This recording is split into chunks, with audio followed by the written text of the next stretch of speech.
Good evening, everyone. It's May 7th, 2019. The time is 6:30. We'd like to begin our City Council meeting with the Pledge of Allegiance. If you'd please join us. I pledge allegiance to the flag of the United States of America and to the republic for which it stands, one nation, under God, indivisible, with liberty and justice for all.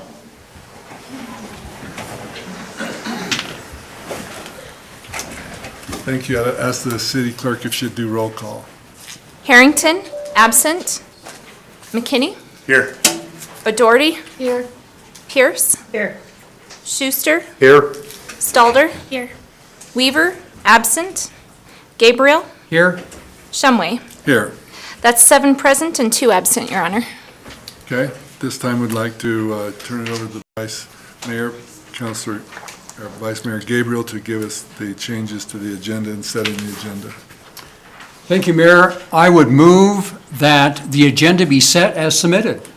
Second. It's been moved and seconded by Councilor Schuster. All in favor indicate by saying aye. Aye. Any opposed? Okay. Councilor Vice Mayor Gabriel? That's it. I think that's all we need to do Yep, for that. that's all we So need to we'll do tonight. We'll get the rest of it later. So we're going to begin with some proclamations. And first of all, this first proclamation we're going to have is for the Laramie Youth Council, but specifically for Aru Nair. Let me just say something about this proclamation that we have today.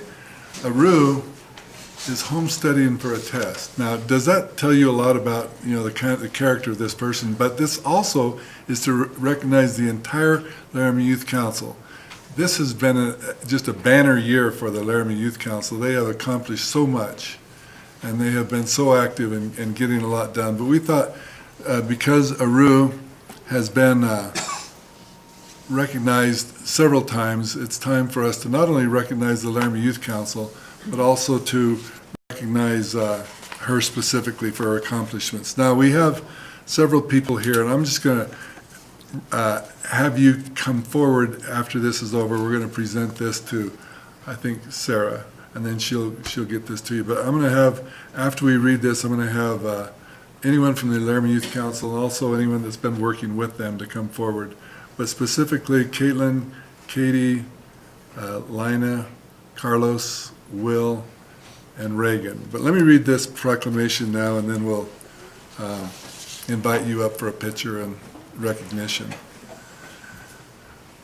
This is a proclamation recognizing individual achievements of the Laramie Youth Council, members of the collective accomplishments of the entire Laramie Youth Council class of 2020.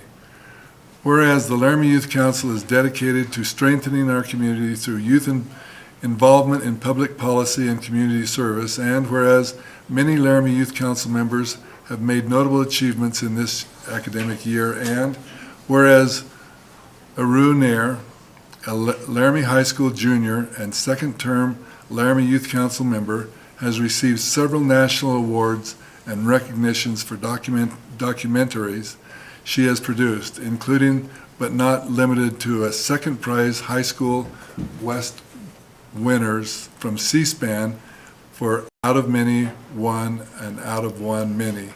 And whereas Reagan Smith, a Laramie High School senior, the first-term Laramie Youth Council member, accepted a full-ride scholarship to Michigan State University. And whereas Laramie Youth Council president and Laramie High School senior Caitlin Hang, Aru Nair, Laramie High School seniors, and first-term Laramie Youth Council members William Daly Green and Carlos Franco represented Laramie in the National Academic Decathlon in Bloomington, Minnesota. And whereas Laramie High School sophomores and first-term Laramie Youth Council members Layla Johnson and Katie Gunild were honored with silver medals at the 36th annual recognition ceremony for the Wyoming Congressional Award. And I'm going to keep going, but as you can see, these outstanding young men and women are just being recognized all over the place. Anyway, there's more to come. Whereas Sam Miller, Laramie High School junior and second term Laramie Youth Council member, Ruby, and I'm not even going to try this one. Ruby, Laramie High School junior and first term member, demonstrated exemplary leadership and professionalism advocating for the passage of House Bill 44, expungement of juvenile court records. Now therefore be it resolved that I, Joe Shumway, acting as mayor and president of the governing body of the city of Laramie, Wyoming, do hereby proclaim May 8th, 2019 as Laramie Youth Council Recognition Day.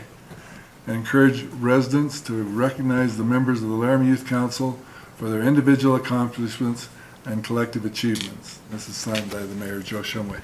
Could I have all of those that have been involved in the Laramie Youth Council to come forward? And Sarah, did you want to say something?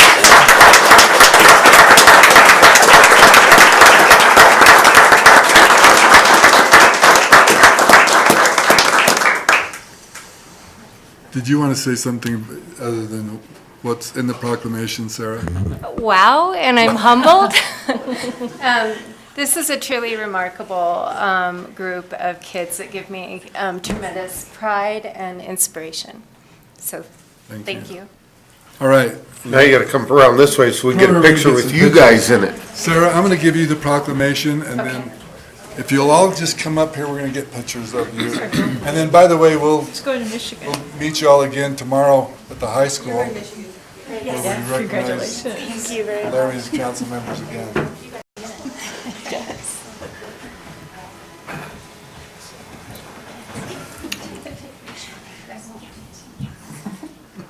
All right, I've got 2 phones here, so everybody smile.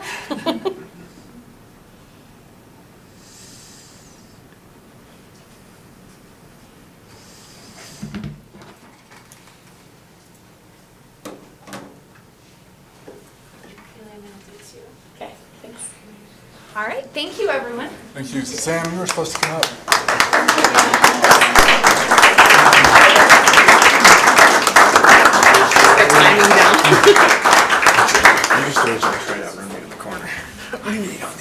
All right. Now we have another group of people here that are working with the city, and there's a proclamation on what's called the Economic Development Week. Whereas economic development promotes economic well-being and quality of life for the communities by creating, retaining, and expanding jobs that facilitate growth, enhance wealth, and provide a stable tax base. And whereas the City of Laramie is committed to a holistic economic development approach which encompasses strategic infrastructure and programmatic investments, priorities, enhancements, nurtures a spectrum of businesses from startup to legacy and to Main Street to international and forges strong and productive partnerships at the federal, state, and local level. Whereas through this multi-pronged approach to economic development, Laramie can boast of many important milestones, which include serving as home of the state's first tech zone business parks, a nationally recognized downtown, and strong job growth at the tech and advanced tech manufacturing. Whereas these milestones have been achieved in the face of tremendous economic instability, from the Great Recession to the national level, to the downturn in oil and gas at the statewide level.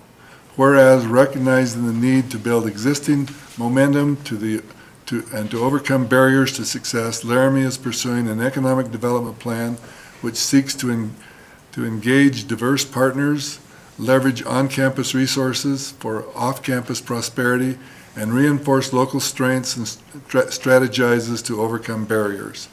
Whereas the plan will poise the City of Laramie and its partners to greet 2020 with a strong vision and actionable plan to build and sustain economic prosperity for the community. Now therefore be it resolved that I, Joe Shumway, acting as mayor and president of the governing body of the City of Laramie, Wyoming, do hereby proclaim May 7, 2019 as Economic Development Week and encourage residents to promote economic development in our community. And there are several people that are here that are involved in economic development, And I'd like to invite those from Main Street, from, well, anyway, let me go through the names here, and then others that, have been involved in economic development, if I'm missing any. Let's see, Trey Sherwood, Brad Enzi, Josh Boudreau, Kurt Tuggle, Karen, didn't get Karen's last name, Lily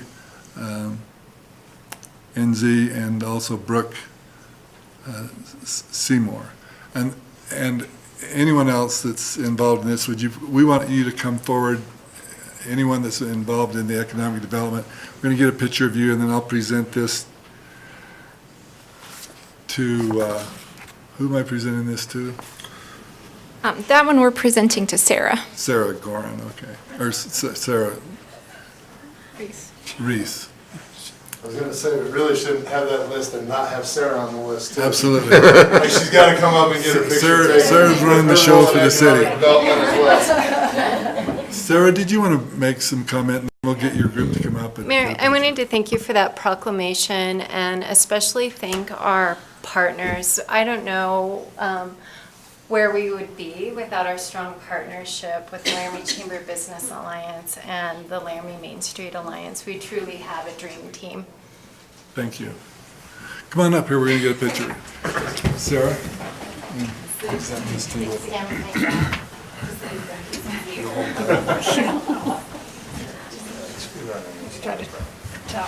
The big guy in the middle. It's okay, you put him right in front of the other big guy. All the meetings.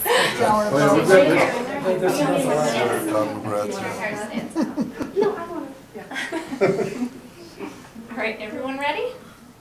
1, 2, 3.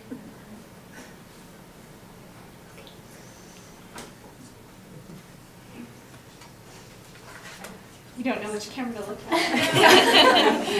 Thank you. Thank you again. Thank you. Let's go back to leadership land and graduation.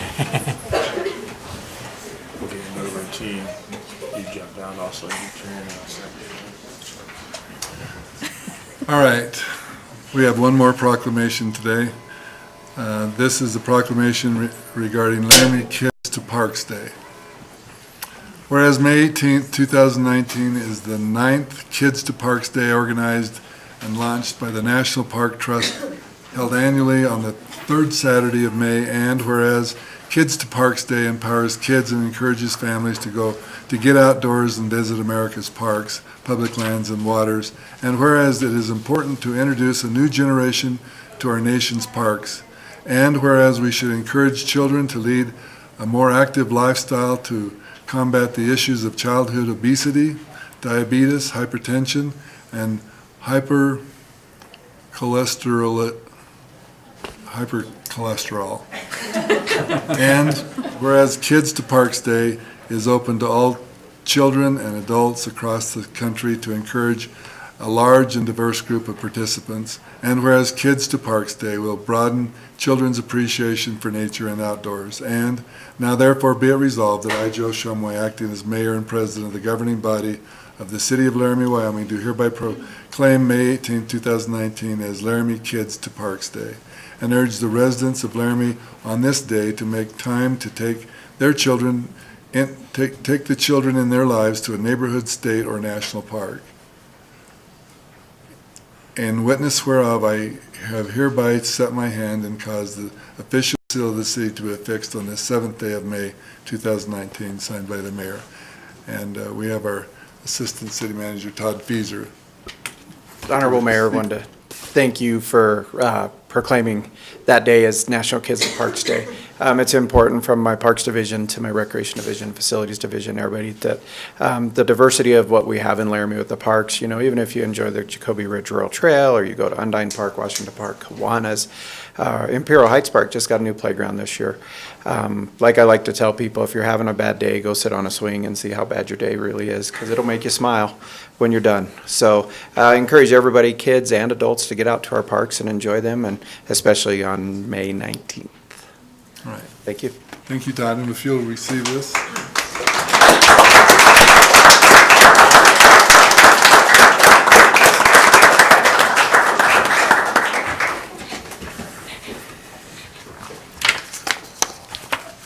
thank you, everyone, for these opportunity to recognize individuals. I will say this.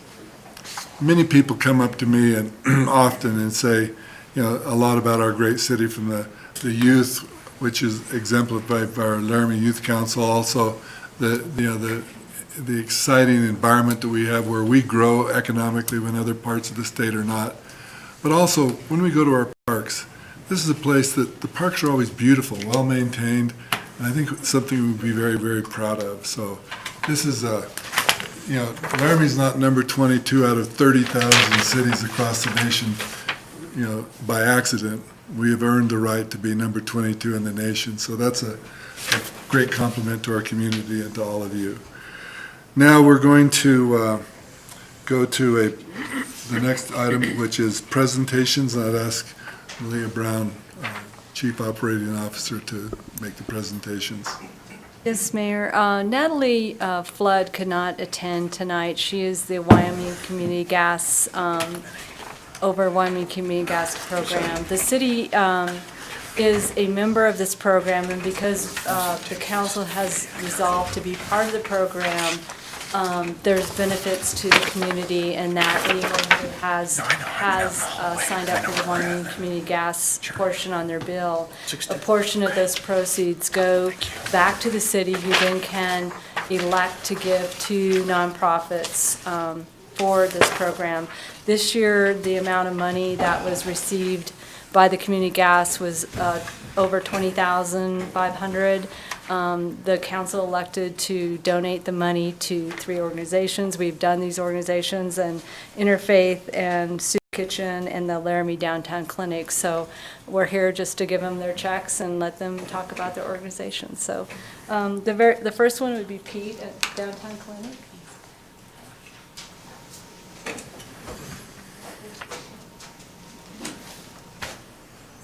Honorable Mayor and City Council, thank you. I'd like to thank the Wyoming Community Gas Foundation for helping us out, right? We have the 3 beliefs at the clinic that everyone is important, everyone deserves care, and everyone can help. And so this goes a long way in helping. In the first 4 months, nearly 700 healthcare visits were provided by the Downtown Clinic in-house, another 100 referred. Over 1,700 volunteer hours and hundreds of thousands of dollars removed from the healthcare system because people stayed out of the emergency room and didn't have to do extended stays at the hospital. So thank you very much. We'll put it to good use. Thank you, Commissioner.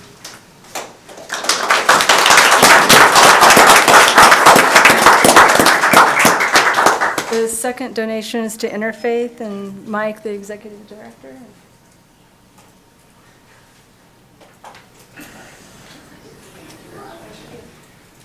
Mayor, City Council members, thank you very much for this, and thank you to Wyoming Community Gas. At Interfaith, we work hard every day helping people that, as I say, are a banana peel away from homelessness. Today we had a weekly review where we get together and talk about how we can possibly help, the best way we can help the people that are in need of rent. This morning, there were 9 families looking for assistance for a total of $7,000, and we had $1,800 to help them, and we did our best. So every dime that we get to help the people in Laramie, we certainly appreciate it, and we always appreciate all of the support from you people. Thank you very much. Thank you, Mike.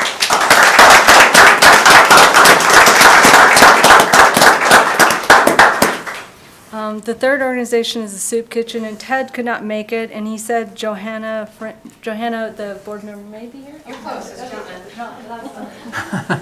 Thank you. Honorable Mayor, City Council, thank you for this opportunity from the Laramie Soup Kitchen. I'm a new board member. I've just been on the board 3 months. I'm a public health nurse here in Laramie, and I get to see the benefits that the Laramie Soup Kitchen helps with the families that I directly work with, and for the City Council to participate in this program. The money will go to good use. The Laramie Soup Kitchen just finished up a long remodel. It used to be a tiny little home kitchen.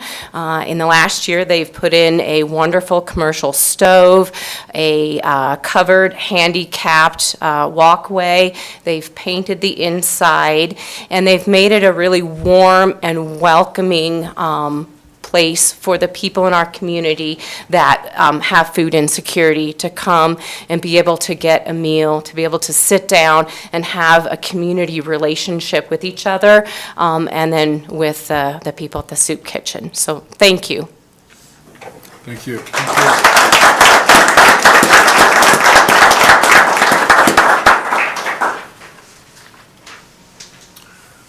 All right. Again, want to thank Community Gas for their generosity and the way that we can help our community, and also the Laramie City Council for selecting these three great organizations that every day represent us and go out of their way to make sure that we have a community that is well cared for and that shows that we are willing to and looking for ways to help everyone in our community. All right, the next item on our agenda today is a public hearing, and I'd like to ask our city clerk if she'd read the notice of the public hearing. Notice is hereby given that the City Council will hold a public hearing at 6:30 on May 7th, 2019, in the City Council Chambers, Laramie City Hall, 406 Ivinson Avenue, Laramie, Wyoming, to take public comments on a proposed submittal of a community development block grant application to the Wyoming Business Council to support the expansion of Interfaith Good Samaritan's Food Pantry. All information relative to this matter is available for review in the City Manager's office at 406 Ivinson Avenue, Laramie, Wyoming. Anyone wishing to be heard should be present or may be represented by his or her agent at the meeting. Is there anyone that would like to speak regarding this grant that's being offered to Interfaith? If you come forward, you can speak for or against, or whatever you want to do. Mike, welcome again. Mayor, City Council members, I'm here to speak in favor of it. I wonder why. So we're taking a bold step after 30 years in the Civic Center. We made the decision last fall to purchase a building over on Canby Street that was previously owned by ARC Industries, and it was their education and training facility. We're currently remodeling the inside to make it more functional for our food pantry and our client services where we help people financially. The move is pretty positive for us. It gives us about 50% more square footage than we currently have. And our mortgage is like $75 more each month than what we're paying in rent. So fiscally, it's a pretty solid move. But the 50% more space isn't quite sufficient for the pantry. In 2018, we gave away 882 pounds of food every day. We had over 1,800 people in our database that we helped with the food pantry in 2018. On any given month, 550 individual people would walk into our food pantry looking for help to feed their families. Okay. The USDA says that there are about 6,500 people that are suffering with food insecurities in Albany County. This is part of our mission at Interfaith, is to address these issues of food insecurities. That means that people don't have access to good or to nutritious food. And the reasons people don't have access could be because they're elderly or disabled and they lack transportation. They could be just poor. They don't have a living wage, or they're an insufficient salary to afford them the appropriate groceries. There's a lot of reasons for food insecurities, and that's one of the reasons why our pantry is so busy consistently. So even with our move to the new building, okay, we still don't have enough capacity to store food in a reasonable manner. For example, at our Thanksgiving, at Thanksgiving, we help over 300 families with Thanksgiving meals. That's 300 frozen turkeys that we have to try to find room for. The jail is very accommodating for us, the Epson Center, various places around town. We stick turkeys everywhere. But then there's also it happens a lot where there's a truck that rolls over and there's 30,000 pounds of apples, and we partner with the soup kitchen and we try to get rid of those apples. And every month, the Food Bank of the Rockies brings semi-trailers full of food to Interfaith to help distribute to different partners in the community, and we'll get 10 or 15,000 pounds of food.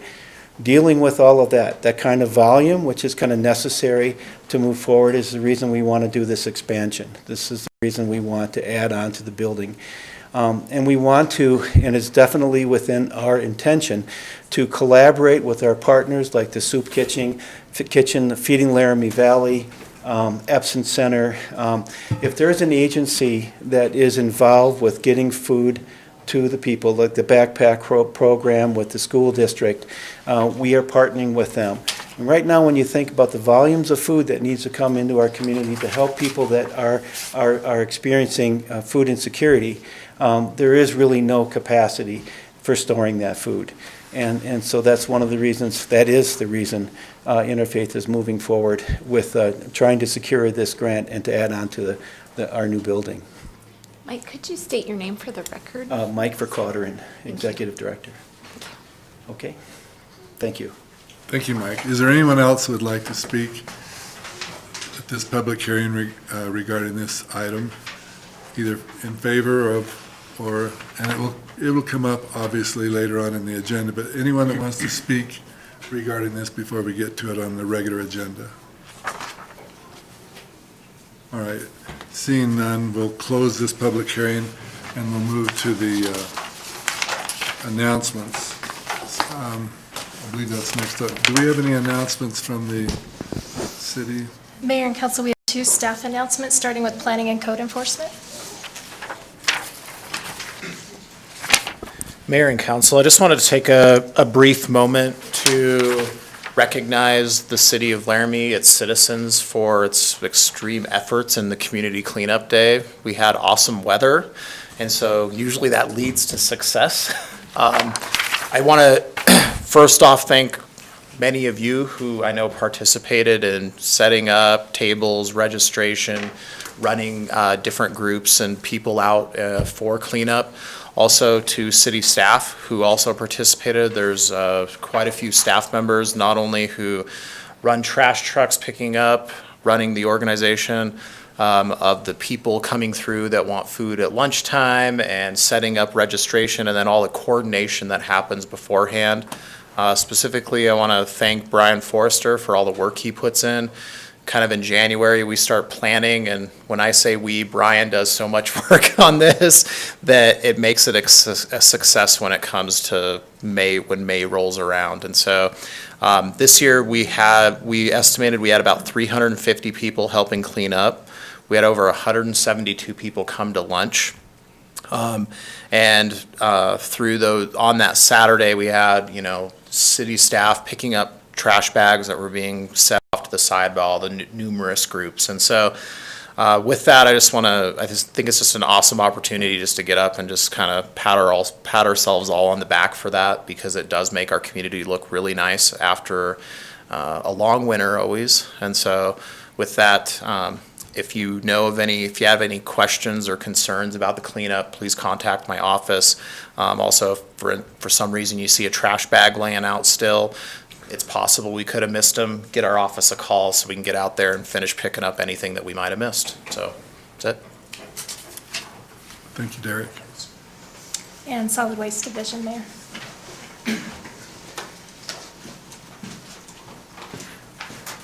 Honorable Mayor, City Council, just to announce that the Solid Waste Division is planning the free compost day this year on Saturday, May 18th from 9 a.m. to 3 p.m. Staff will be on hand to help load residents, and all residents of Albany County are welcome. Thank you, Brooks. Is that all you have? I have one special announcement that I'd like to make. Every year, the Laramie Boomerang has what they call their favorites, and there's one that's called the Local Choice Favorites for Elected Officials. Now, that's a big, big group. State elected officials, county elected officials, city elected officials, and there's just a huge number of them. And this year, the selection for this, which was presented by the Laramie Boomerang, and I wanted to take this opportunity to give special recognition to our very own Councilor Brian Schuster. So I'd like to present to him this award, which he most...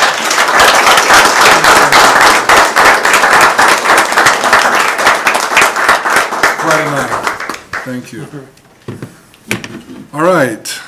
Is there any disclosures by any council members regarding any items that they would have a conflict with on this agenda? Okay. Now I'd like to turn this back over to the Vice Mayor to go ahead with the approval of the consent agenda. Thank you, Mayor. I would move that the consent agenda be approved, that each specific action on the consent agenda be approved as indicated. Is there a second? Second. And seconded by Councilor McKinney. Roll call? Harrington, absent. McKinney. Yes. O'Doherty. Yes. Pierce. Yes. Schuster. Yes. Stalder. Yes. Weaver. Yes. Gabriel. Yes. Shumway. Yes. That's 8 yeses, 0 nos, and 1 absent, Your Honor. Okay, so the consent agenda then has been approved. We'll move now to the regular agenda. The first item on the regular agenda is item number 10, and I'd like to have that introduced by Councilor McKinney.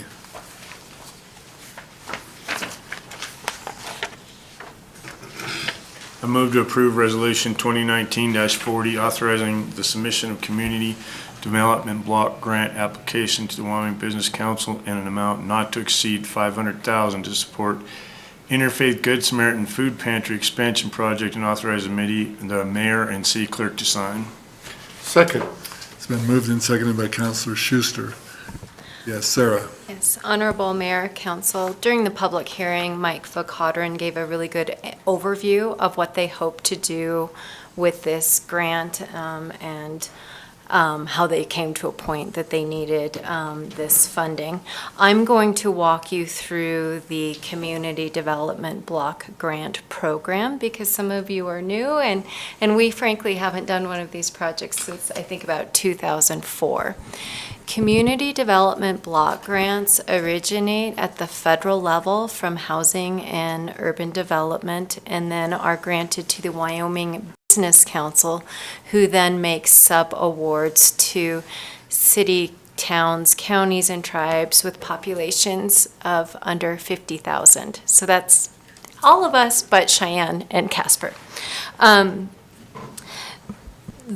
The programmatic rules and state constitution prevent these funds from going to entities other than local government. So in order to receive those funds, Interfaith must partner with the City of Laramie. This is a partnership we've engaged in numerous times over the past several years, if not decades. Our partnerships have included improvements to ARC, downtown improvements, and most recently the demolition of the refinery on Cedar Street. With this grant, as Mike explained, Interfaith hopes to apply for an amount not to exceed $500,000. That award will be to the City of Laramie. And with the acceptance of that award, our staff will be on the hook for management and administration of the award, and we will do that in close collaboration with Interfaith Good Samaritan. But aside from a significant investment in staff time and resources in the administration of this grant, no City of Laramie funds will be used for the match for this grant or any portion of this project. The application is due June 1st. And I believe the review process should wrap up between fall 2019 and end of year 2019.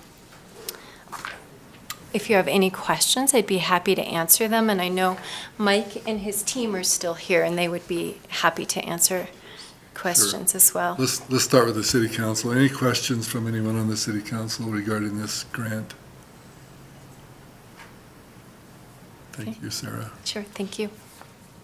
Let's then go back to the audience. Anyone that would like to make any comment? And again, I want to thank Mr. Ricotta for his great summary. I serve on the board of Interfaith Good Samaritan, and there's no organization that's more deserving, for this type of assistance in moving forward with their generosity that they have for the community. So I'm speaking in favor of this, but is there anyone, obviously we could have every one of you speaking, about the good works, but is there anyone that would like to just specifically talk about this grant application and whether or not you would support it or not support it? All right, let's go back to council. Any comments from anyone on the council? Mr. Mayor. Yes, Councilor Weaver. More of a question, and I assume the answer to this is yes, but if the grant goes through and the facility improvements can take place, my specific question is about how much that'll improve the logistics around the distribution of the commodities, because I think that's been an issue. And I hate to have Mike come up here again, but I'd like to hear a little bit about that. And when I say an issue, I don't mean it's been a serious, problem, but I think it does present some logistical challenges when they do those commodities distributions. I assume this is going to help greatly with that, and I'd just like to hear a little bit more about that, if I can. Mr. Mayor, City Council, thank you, Councilmember Weaver. That's a great question, and this is really a big reason for doing this. We can get thousands of pounds that come in from commodities, and our only distribution right now is through the south gym of the Civic Center on a daily basis. By having the capacity to take that food in and store it, because we have to get rid of it in a couple of hours. There's a gym class at the basketball camp that starts at 3 o'clock on Thursdays, and we have to be out by then. So we have to push that food out.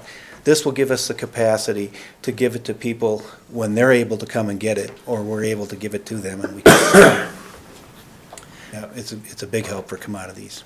Well, I'm really pleased to hear that, and I think that's going to probably extend some more help to people that clearly, as we've heard from some of the facts and figures given, there's a need for. So I appreciate hearing just a little bit more about that, and thank you, Mr. Mayor. Thank you, Councilor Weaver. Any other questions, comments from the council? Seeing none, roll call. Pierce. Yes. Stalder. Yes. Harrington absent. Schuster. Yes. McKinney. Yes. O'Doherty. Yes. Weaver. Yes. Gabriel. Yes. Shumway. Yes. That's 8 yeses, 0 nos, and 1 absent, Your Honor. All right, that's unanimous. Congratulations, and we'll move to the next item. I think that applause is appropriate. Normally, we don't. That's okay today. We'll let that one slide. We'll let that slide. All right, let's move to item number 11, Councilor Schuster. Thank you. The title of this is the Cooperative Agreement with the Wyoming Department of Transportation for the Bill Nye Avenue Sewer to Boulder to 19th Street project. I move to approve the cooperative agreement with the Wyoming Department of Transportation for the Bill Nye Avenue Sewer, Boulder to 19th project, and authorize the mayor and city clerk to sign. Is there a second? Second. Second by Vice Mayor Gabriel. Mr. Webb. Honorable Mayor, City Council, as you know, WYDOT is planning the Phase 2 of the Bill Nye street project between Boulder and 19th Street. Right now, that's scheduled for 2022. Looking at that project, city staff identified the need for future sanitary sewer line there. So city needs to have design ready for the project. by YDOT's deadline, which is October 2020. And then YDOT will take that design and roll it into their project, and construction of the sewer line will then happen with the street at the same time. Questions? Councilor O'Doherty. Well, this, I know that a lot of the developments outside of the city have things that say if a sewer line is built to that area that people have to hook up. Are there any additional houses that would be hooked up to this sewer line if we extend this? Honorable Mayor, Councilor O'Doherty, we're planning on, during design, some additional connections on Maple Street, 30th Street, and 19th Street. The sewer line's being put in for future development. What that future development exactly will look like, I mean, we don't know at this point, but we know there will be future development out there as you get a street and infrastructure in, obviously. But we are planning for some future connections there, and a lot of that will be outlined during the design process. Any other questions? Mr. Webb? Any comments or questions from the audience? All right, back to council. Any comments from the council? Councilor Schuster. Yeah, the Mayor Shumway and I attended the USAC meeting, and a couple people had questions. I said, Boulder to 19th, why not to 15th? Well, Bill Nye has already built from 15th to 19th through a subdivision. So, but we need to get all of this in there so we can build Bill Nye Avenue. A lot of people have asked on that because they're really wanting to see this, because this will be another outlet out of the high school. And it was fun today because during the high school's lunch hour, I happened to be going down Grand Avenue, and it's wild to watch even lunch, since that's an open campus, all the cars coming out of the high school area. So I will be happy to see this when it connects, when 30th connects to Bill Nye, and all those will be a great thing to happen, to have additional outlets out. All right, thank you. Any other comments, questions? Let's roll call, please. Weaver. Yes. O'Doherty. Yes. McKinney. Yes. Harrington absent. Pierce. Yes. Schuster. Yes? Stalder. Yes. Gabriel. Yes. Shumway. Yes. That's 8 yeses, 0 nos, and 1 absent, Your Honor. Okay, that item passes. We'll now go to item number 12, Councilor Pierce. Okay, I move that council approve state revolving loan fund documents for the North Laramie Sanitary Sewer Trunk Main Project, and authorize the mayor and clerk to sign. Second. Second by Councilor Doherty. Mr. Webb.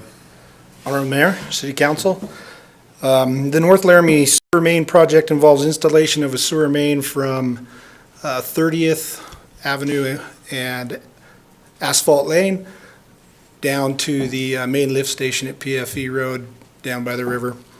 In October 2018, the council authorized the submittal of the state revolving fund application for the project.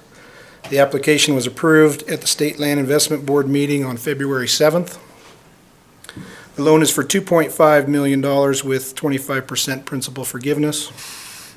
It's a 2.5 interest rate for a 30-year term. Final completion of the loan agreement requires a $12,500 origination fee and signature of the documents. The documents are attached to your package. They are loan agreement, promissory note, and the assignment and pledge of revenues. Any questions? Mr. Webb.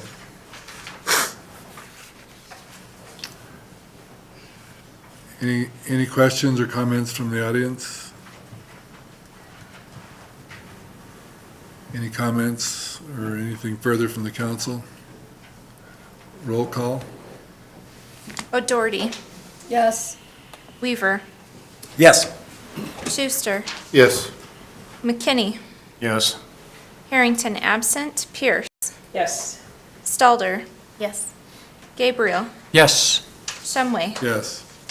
That's 8 yeses, 0 nos, and 1 absent, Your Honor. All right, that item passes. We'll now go to item number 13, Counselor O'Doherty. I move the council approve original ordinance 1998, amending Laramie Municipal Code 5.09, alcoholic beverages to align municipal code with state statute, make clarifications, and clean up code on introduction and first reading. Is there a second? Second. Okay, just a second, before we do the second. Mayor, if we could, item number 13 is award professional services for Third Street Utility Rehabilitation. All right, so I think, yeah, Yeah. I think that's still your introduction, Councilor Doherty. We were ready to move ahead on the agenda, weren't we? Way out of here. Would you Got things introduce? to do tonight. She jumped to some tea. I was Oh, gonna, I jumped it, I was I was gonna wondering why support things your weren't matching up. okay, Councilor Doherty, would you introduce item number 13? Forget what I just said. Thank you, I would Cynthia. rather move to award the professional services agreement for the design of the Third Street Utility Rehabilitation Design to WWC Engineering of Laramie in the total amount of $378,000 plus a contingency of $37,800 for a total amount not to exceed $415,800 and authorize the mayor and clerk to sign. That's what I meant. Second. All right, so that's been seconded by Councilor Pierce. Honorable Mayor, members of council, so the city staff has been working with YDOT on this project. YDOT currently has the overlay for Third Street scheduled for fiscal year '23, so 2023 is when they plan on getting in there and doing that work.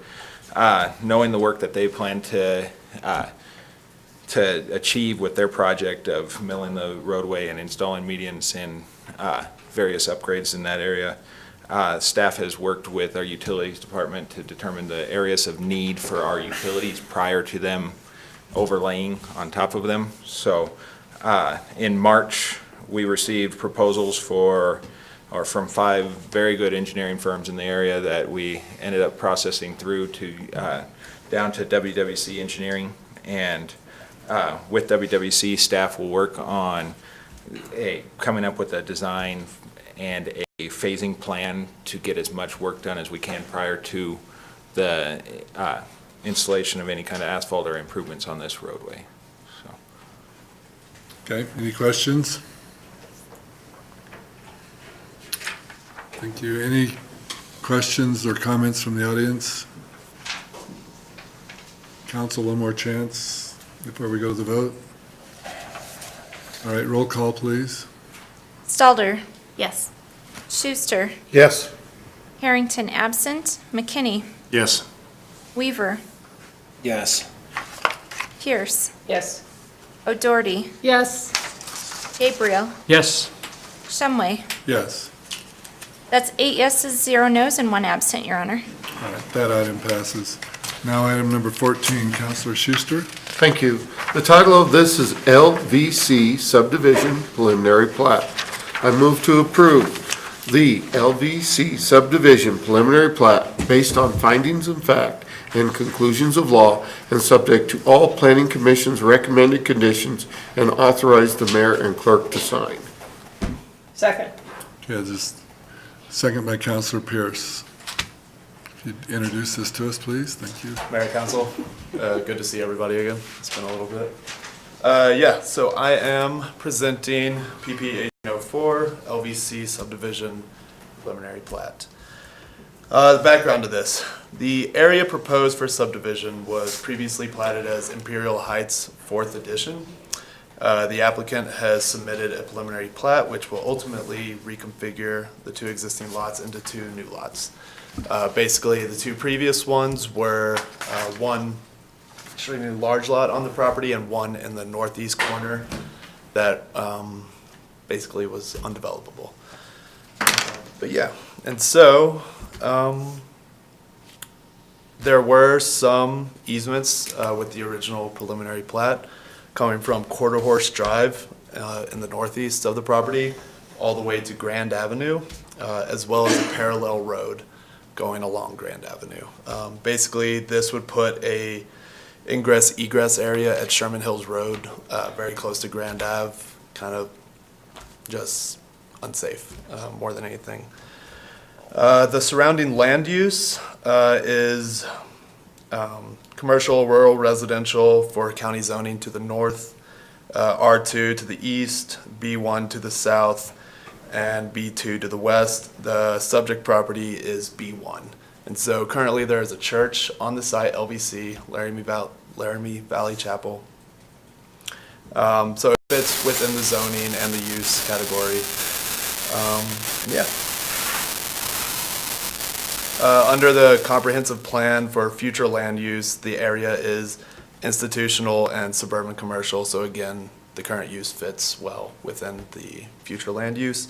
This area is also an urban growth area, so we are advocating for more development in this area. So allowing for another lot that would encourage that is something that goes along with our goals. The area is on the Caspere Aquifer Protection Overlay District. The applicant did submit all SSI, the staff reviewed, there was a third-party review, no major issues came about during the reviews. One aspect is that in the Parks and Recreation Master Plan, the area is found in Service Area 11, and so at the west side of the property, you will see in Parks and Rec Plan a shared use path. This will be required to be constructed at a final plat, but during preliminary plat, they are not, basically. And so, as well as with the Parks and Rec Plan, the area does fall under a gateway overlay zone. So at a final plat, landscaping or a landscape design plan will also be required. Due to it being close to Grand Avenue, a traffic impact analysis was required. No major findings at all. No major impact with the area. As far as public improvements, the cul-de-sac at the end of Quarter Horse Drive at the northeast will require curb and gutter, or curb only, sorry. This will remain an entrance, and we had some public comments that were a bit wary around traffic coming up Arabian Drive to the east and bringing church traffic into the neighborhood. The church is keeping this closed off with a gate, so no actual Sunday traffic will be going through this area. It will all have to enter off of Sherman Hills Drive at the proposed driveway. Also, along with the driveway will have to be paved at the moment, but it will not be curbed or guttered or brought up to city standards due to the idea that it may switch location as a new development goes in. Sorry, excuse me. So basically, the proposed plat complies with the minimum lot size and dimension required by the zoning district in which the plat is located. The proposed plat complies with the design requirements of Laramie Municipal Code Title 15, and future development can be adequately served by public services and infrastructure, including water, sewer, and other utilities.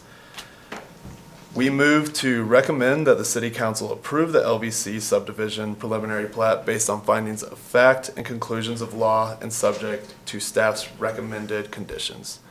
I'm here for any questions. The engineer on the project as well as the owner is here, and if I can't answer them, hopefully Derek will be able to. All right. Thank you. Any questions regarding this? Councilor Pierce. So I noticed that the SSI was not included as an attachment. Yes. It's generally not. If you would like that sent to you, I can do that. Just not at this time, I guess. Just no computer. Is it like, is it? Is it thick? Yeah, I figured. Oh, yeah.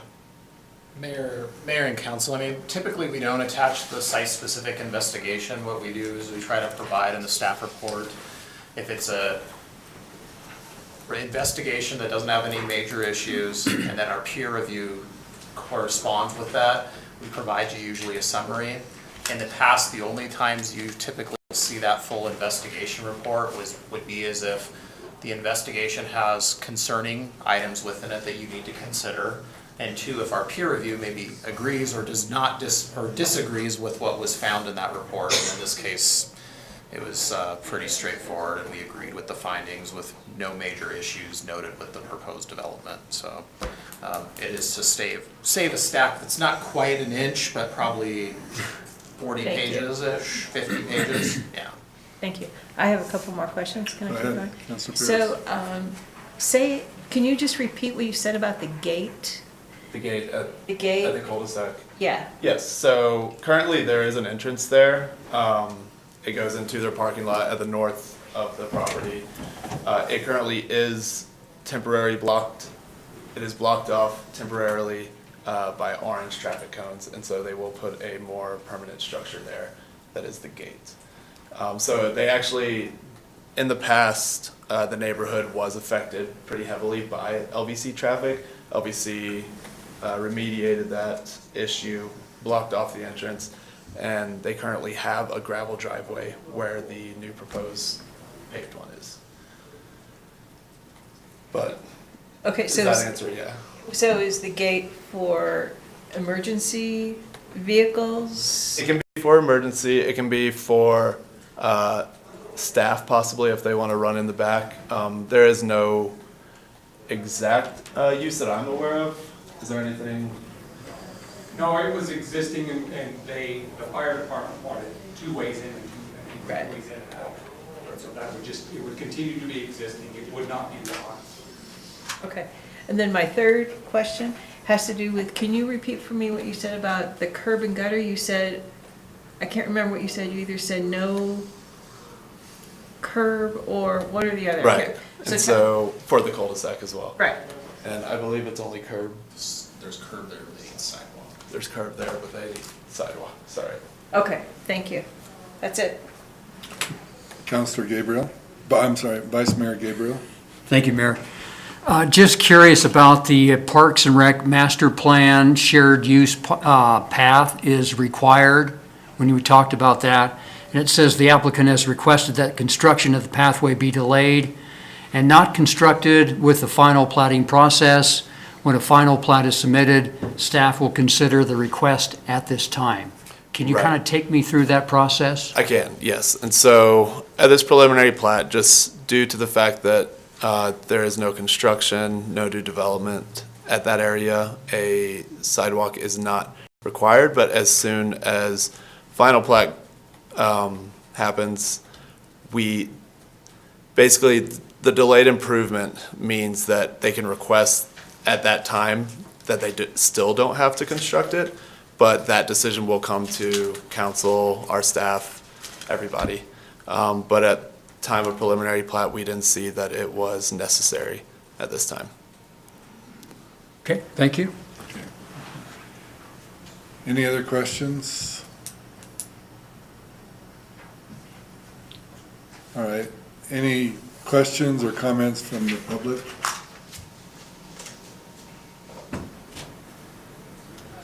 Back to council, anything before we go to the vote?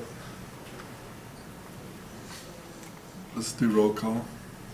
Harrington absent. McKinney? Yes. O'Doherty? Yes. Pierce? Yes. Schuster? Yes. Stalder? Yes. Weaver? Yes. Gabriel? Yes. Shumway? Yes. That's 8 yeses, 0 nos, and 1 absent, Your Honor. Okay, that item passes. Now we'll go to 15. item number 15, Councilor Schuster. Thank you very much. The title is Original Ordinance Number 1997, amending Chapter 15-10-030-E and 15-28-100-A-310 of the Laramie Municipal Code to allow for use of shipping containers within the city separate from a temporary use requirements. I move to approve original ordinance number 1997 as recommended by the Planning Commission on first reading in accordance with the finding of facts, conclusion of laws, and set a public hearing and second reading for June 4th, 2019. Second. I'm gonna go with, tie. I'm gonna go with We were Vice warming Mayor up. Gabriel. There you go. Second on that, so. Mr. Teeny, Just a procedural question before. yes, go ahead. So the second reading is going to be on the, like a month from now, so are we okay with that procedurally?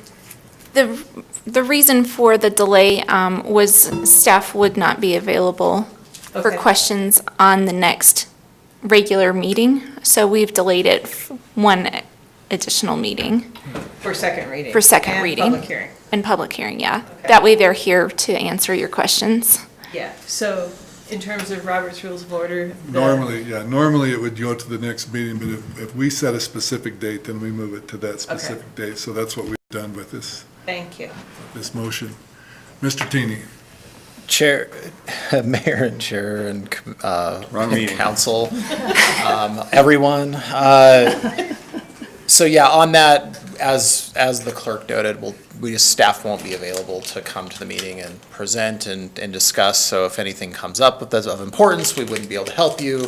And then also too, this is a staff initiated amendment, so we have there's no one waiting in the wings for some sort of change to happen or not happen to code. So this is just something we've been working on, and it's finally before council. I just So, didn't want us to have a hiccup.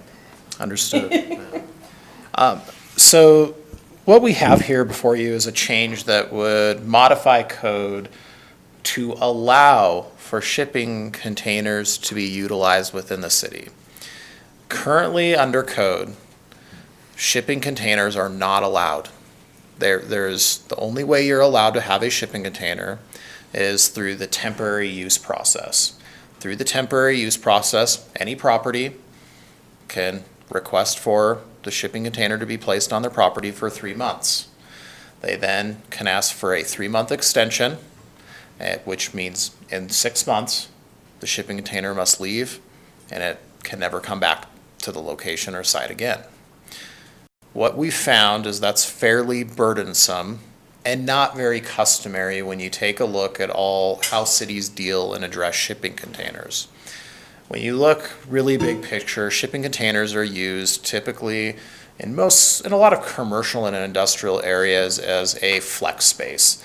It allows for quick storage, flexible space to be used during times when maybe a business is expanding, maybe when a big project is occurring. And so we have no way to handle that currently in code. And so over the past probably 6 or 7 years, we get quite a few calls about doing enforcement actions on shipping containers on properties across the city. It takes up a lot of staff time. It's usually very difficult for the property owners to address and deal with because now they have things in the shipping containers. And so with that, what we did is we took a look at code and tried to figure out how do we allow this so that the flexibility that a shipping container can provide to especially like a business can be allowed to occur, but also not inhibit kind of the overall design standards that we want to see as a community, and also the direction in which we have within all of our other codes and things for how we want sites to look, function, and act. So with that,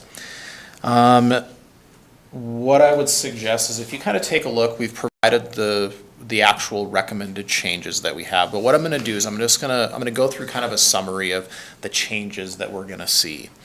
In the code right now, as I mentioned, we're not changing the temporary use portion of the code. If someone wants to do a temporary use and do a shipping container for the 3 months and then the 3 months again, we can allow that.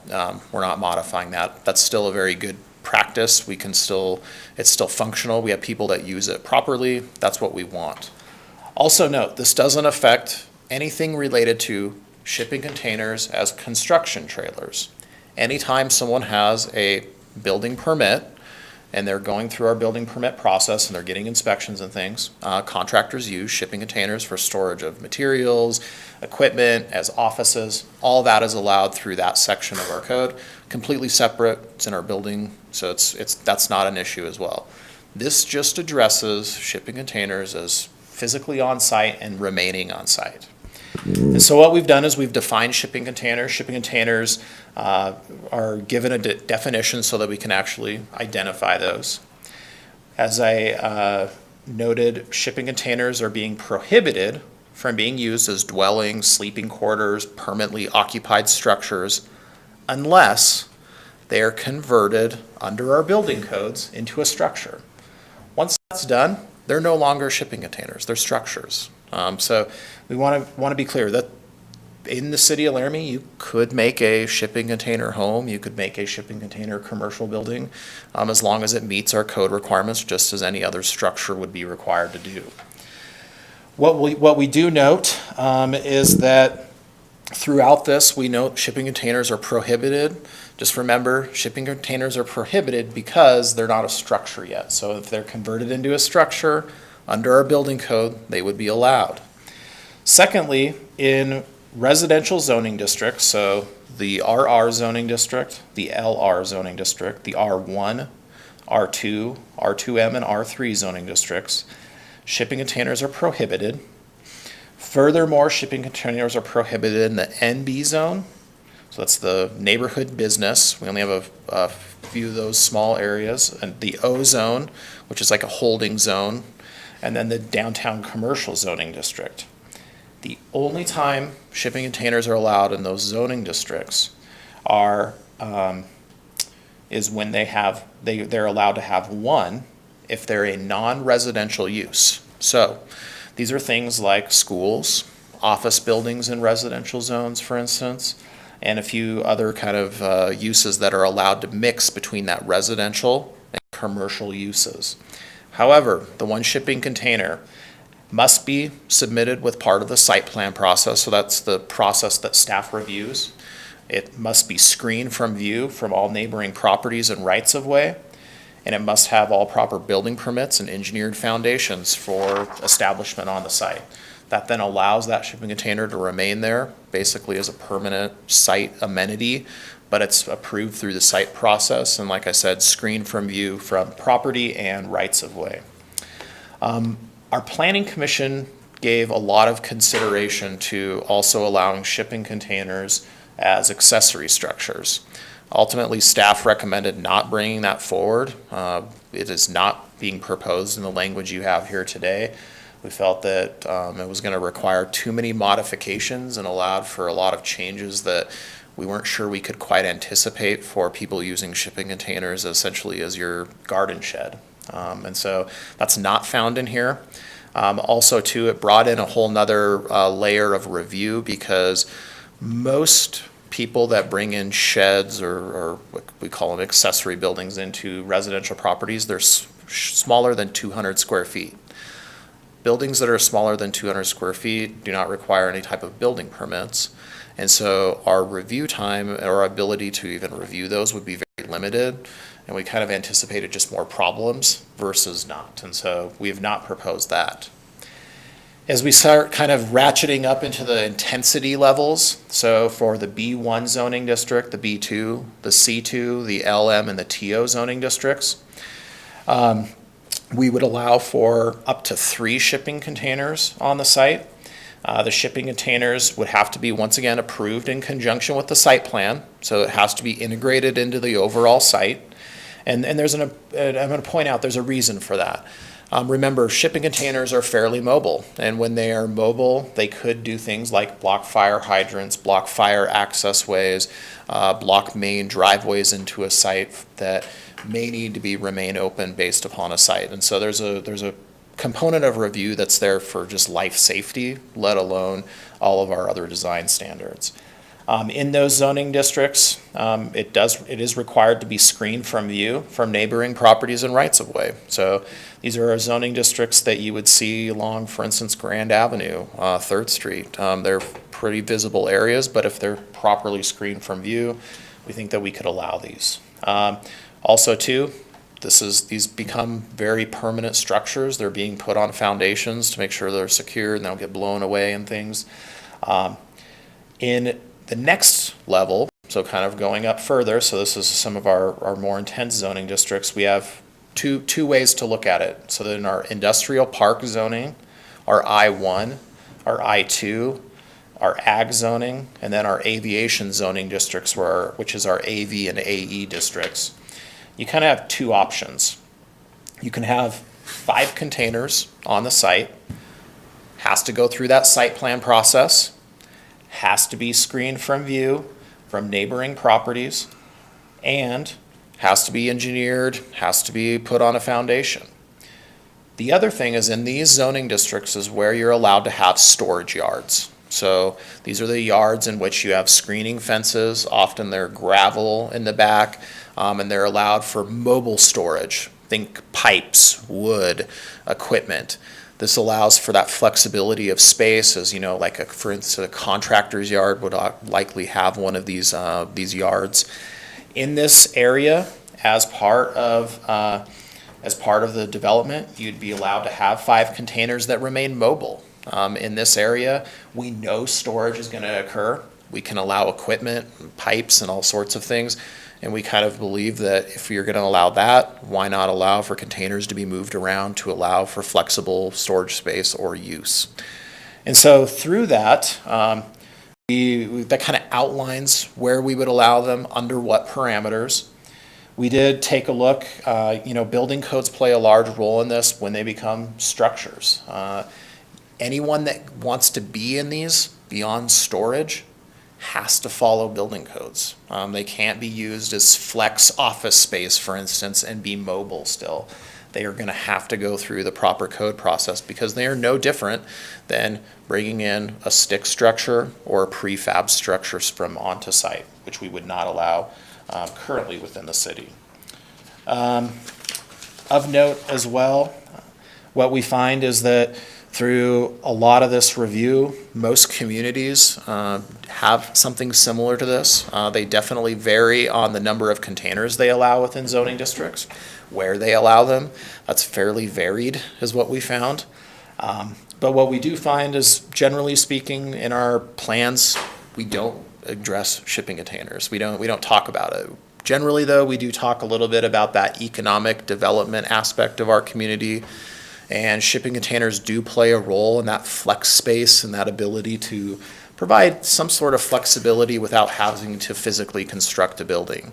And what you'll see is when we started looking at the numbers, so how many we allowed within each zoning, we kind of felt that there was a limit in which you would allow these, because at some point we probably want to see another building constructed on the site, which is one, probably is going to look better, probably going to function better, but also does provide an economic base to our community beyond a shipping container, which it's just a shipping container. It's not being taxed. It's not being looked at as an actual developed site. So with that, we've done typical notification that we would for public meetings and for opportunity for public comment. We've had no public comments on this. And so I would be happy to answer any questions and go from there. So, Councilor Weaver. Thank you, Mr. Mayor. So I have a couple of questions about the use of these structures as, well, it wouldn't be these structures anymore, they'd be converted housing units. I've looked into a lot of different alternative housing plans that different communities are trying across the country, reading about it. I think it's a challenge in our community, so I try to learn a little bit about it. Sometimes what happens is with these kind of creative repurposed approaches to housing, there emerges issues about insurance of these structures as residential units, and I wonder if our community development team has had a chance to look into any of that before we say this is something we think is okay with our code as long as it complies with these things. Is that something that we know enough about? I know, like with tiny houses and things like that, sometimes people run into issues with really being able to get those properly deeded, titled, and then insured as housing units. There's been issues with this in other communities. Have we investigated that at all? Mayor and council, yes. Great. Here's the interesting thing that we found because it did take us some time to kind of wrap our head around the concept of how we would propose this without getting into building code issues. And the key here is the building code issues. Where you find most communities struggling in the insurance question, and I'm going to call it also housing standard of construction issue, are communities that don't have an adopted building code. What you'll find is in communities that don't have an adopted building code, or for instance, I'll just say even like, let's think Albany County, so Albany County does not have building codes. If you were to maybe bring one of these structures and convert, let's say 3 shipping containers into some sort of livable unit, may function fine, it could be quite possibly it could be safe, but what you'll find is the insurance companies have no way to verify that. Right. And so what happens is you do find communities that basically that raises a red flag for them, and then if they don't have codes, they are finding they have difficulty getting insurance, but usually beforehand they have difficulty getting any type of loans or banking components to actually get the structure started. For Laramie, because we have development, or we have a building code process, if someone was to bring those in, a person on a piece of property, so as long as, they have real property to put these shipping containers on and build a house, they can prove to their bank that they've followed all design and building codes required as would be a stick-built structure anywhere else in town, would meet the same standards. It has to meet efficiency standards, electrical, plumbing, insulation, all of those things, which that's where in my research, I've found that the issue lies with these communities. The tiny house stuff is a whole nother, Maybe a poor example, but. It's even more complicated than shipping containers because it's actually a mobile, it's a vehicle maybe. Potentially, yeah. And so that's where, and you have the same general issues though, is that there's no assurance of quality of construction unless it's built under codes and properly inspected. And so, Mr. Mayor, what I heard Mr. Cheney explain to the council a couple of times in a couple of different ways is that if these are converted to residences in any way, they are converted in such a fashion that they're no longer going to be any kind of mobile structure. They'll have a foundation. They'll be hooked up to whatever utilities. And I appreciate the answer there. And I'll be voting for this, but I am going to say this, Mr. Mayor, unless you want me to wait till comments, but it'll be quick. I'm concerned about this. I don't know that I'd want to see a huge boom in converted shipping containers as a solution to affordable housing in the city of Laramie, Wyoming. I could see it being a good solution in some areas, and maybe that's not a concern we should have. I don't know. But we're setting it up with this in code to say in places, yeah, this is something we would allow to happen. I'm not certain how everybody in the city of Laramie would feel about that. I've got some concerns about it. Looks like Mr. Cheney has a response to that, Mr. Mayor. Mayor and council, let me be very clear. Whether you pass this or not, shipping container structures are permitted under our code today. So this allows for a shipping container basically to be used for ancillary storage space within a site overall. This is really the goal here because that's what most people are using.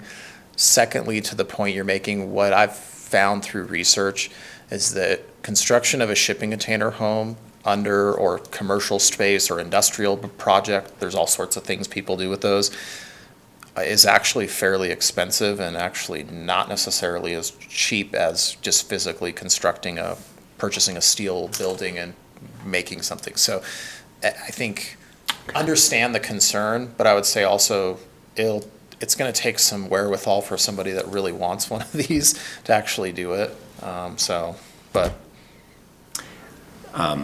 Weaver, go ahead. My thought about that is if it's, below $300 and $400, it will be looked at seriously.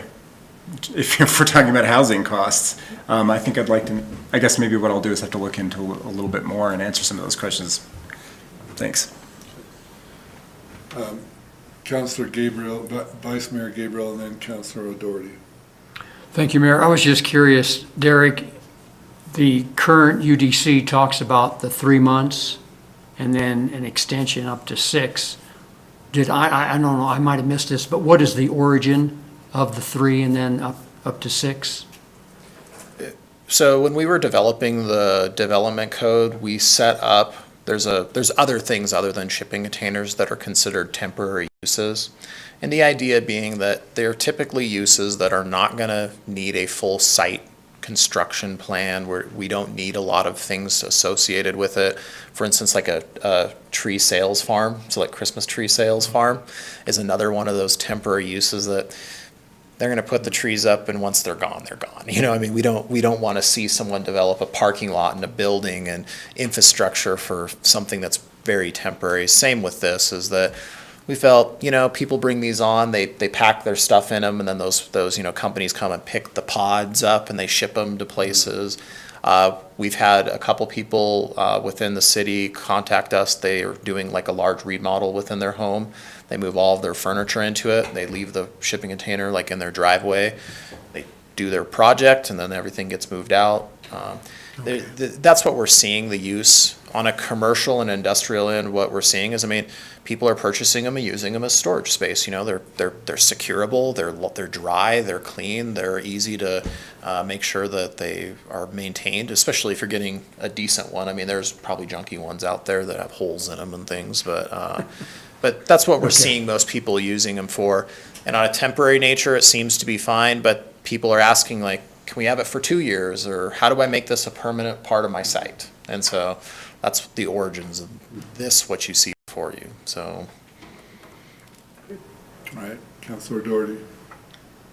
Derek, the way you started it was that you've had calls about enforcement, so that tells me that people are getting annoyed about shipping containers being in their neighborhood. So if we allow more of them and for a longer time, that seems like the opposite response that the caller would have hoped for.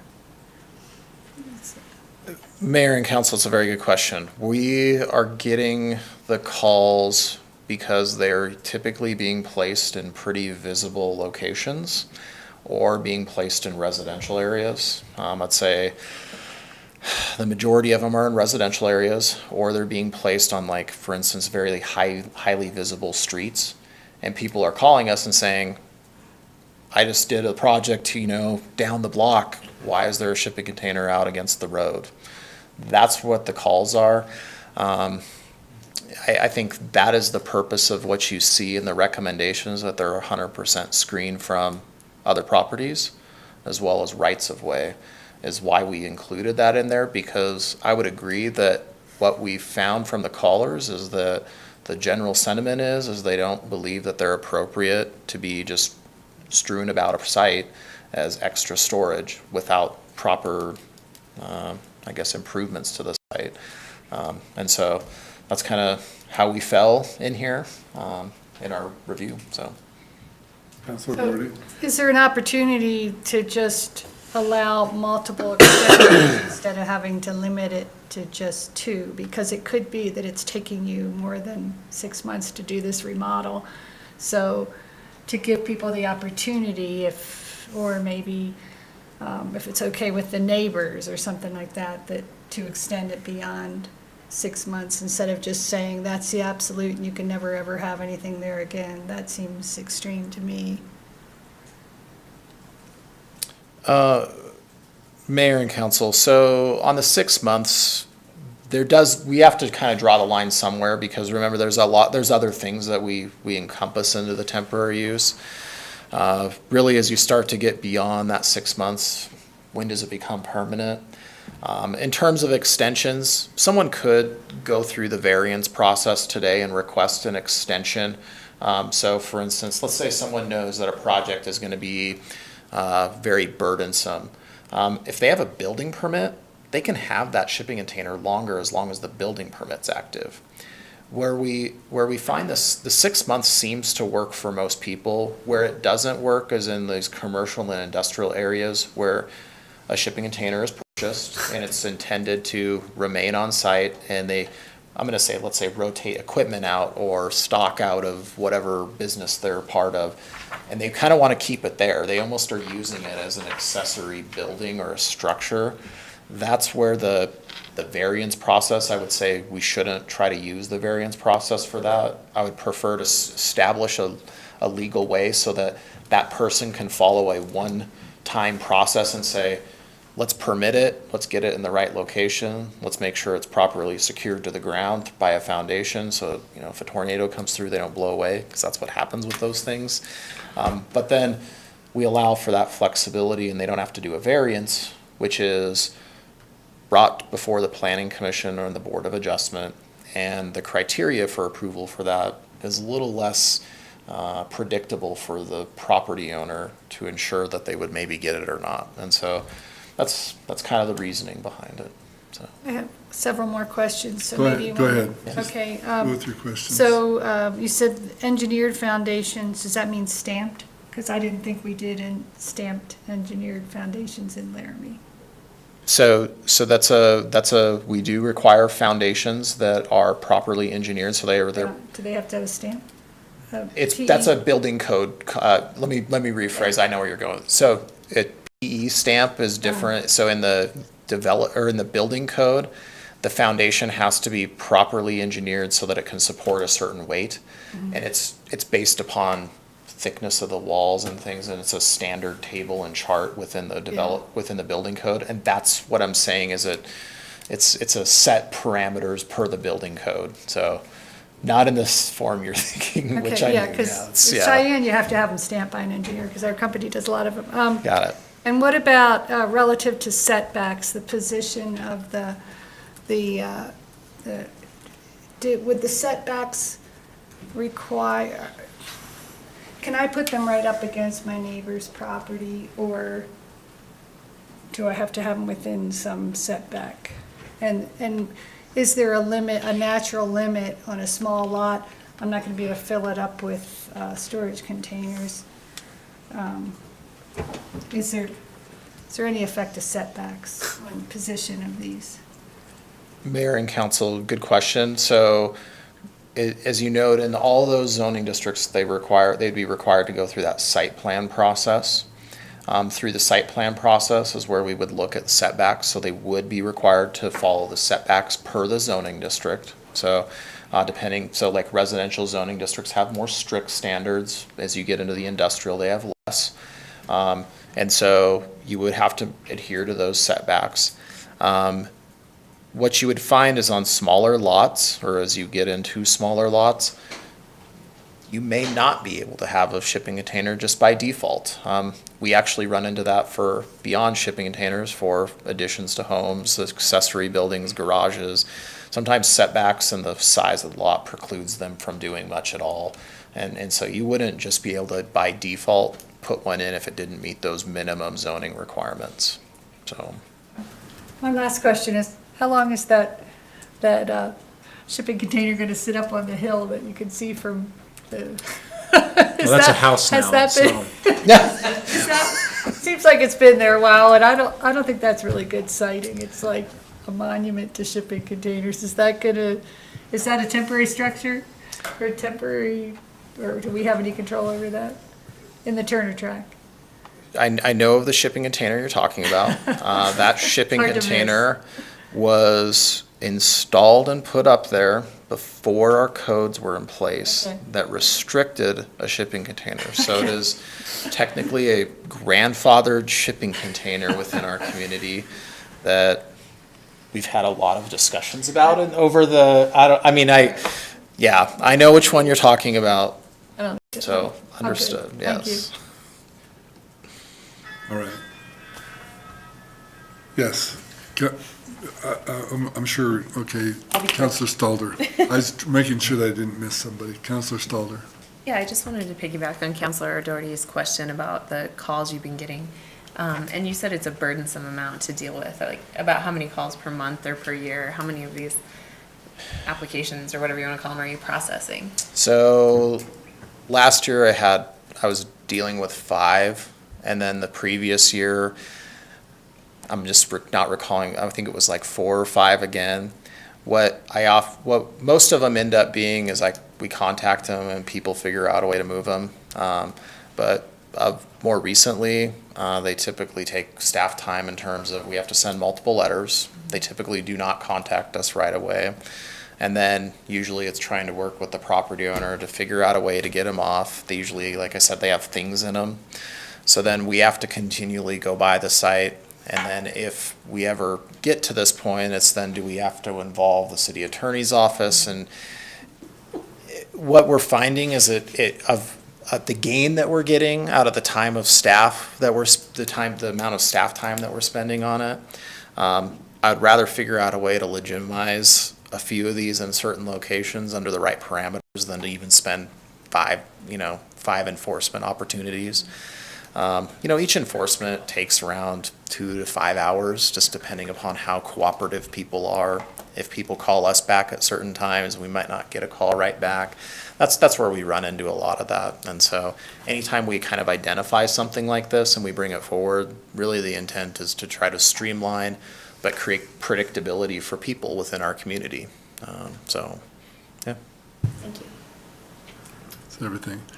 And by the way, Council, I'll get to you in just a second. When we are having this question period with whoever is speaking to us, I will recognize you as long as the questions and answers are just that, questions and answers. Once it becomes a discussion or a back and forth, I'll probably ask you to go through the chair, but I'll recognize you until it stops being questions and answers. So when Councilor Doherty said I've got several, I'll let you go through all the questions you have as long as it stays questions with an answer instead of debate or conversation, okay? Councilor Pierce.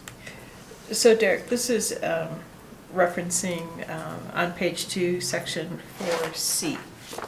So not that long ago, we adopted road width issues or road width standards in the IP,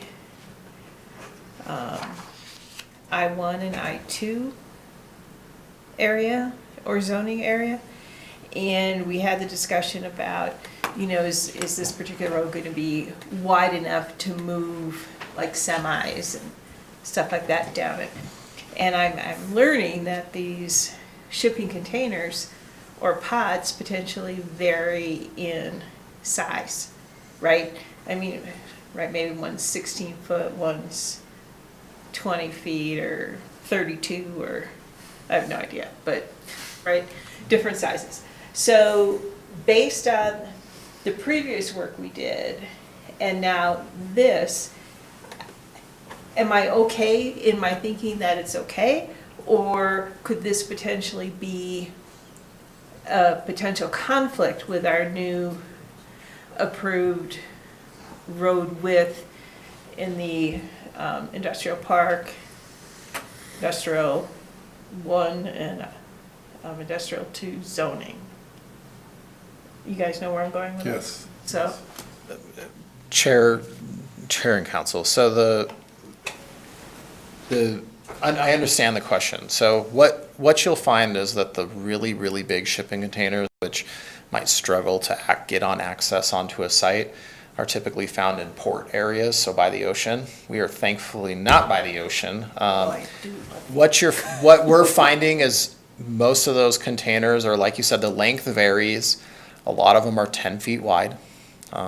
Sometimes there's some 12 footers and 14 footers and 16 footers, but then the length varies. What you'll find is we're seeing those smaller size containers. The reason why is they're typically coming on a flatbed semi-truck. Right. And they're pushed off or pulled off into site, and that's what we're seeing. I guess if someone brought in something by like train or something, maybe they might have, but I don't know how they would even get it to the site. It'd be pretty difficult. It would take typical, I think a house mover.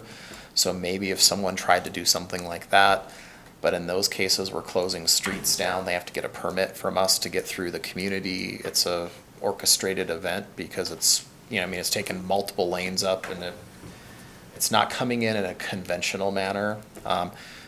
This, we didn't, I don't think there should be conflict. Okay. And so it was not something we really contemplated too much because of the fact that what we're seeing traditionally in our community at this point, so. Okay, thank you. That's it. Thank you, Councilor Pierce. Anyone else have any questions? Anyone in the audience with any questions or comments? Council, any comments before we go to the vote? Councilor Weaver. Thank you, Mr. Mayor. A comment.